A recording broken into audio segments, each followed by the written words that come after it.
MKCG रे पुणी एक विरल अस्त्रोपचार होईछि। मस्तिष्करू बाहरी 200 ग्राम ट्यूबर।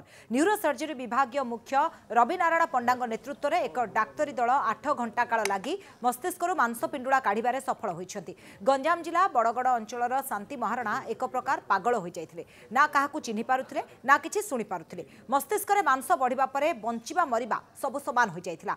गत 11 तारिख रे तांको एमकेसीजी रे भर्ती करा जाइथिला। परे न्यूरोसर्जरी विभाग मुख्य डाक्टर पंडा तांकर चिकित्सा आरंभ करथिले। आ परीक्षा परे मस्तिष्क रे ट्यूमर थिबा जाना पड़िबा परे गत 18 तारिख रे शांतिंकर सर्जरी करा जाइथिला। सकाळ 10 टारू संध्या 5:30 जाय डाक्तरी दल लागि शांतिंक मस्तिष्करू मांस पिंडुळा काढिथिले। परे तांको आईसीयू रे रखा जाइथिबा बेले आज से साधारण वार्ड को आसिछन्ति। एबे शांति सुस्थ अछन्ति ओ कथावार्ता करूछन्ति।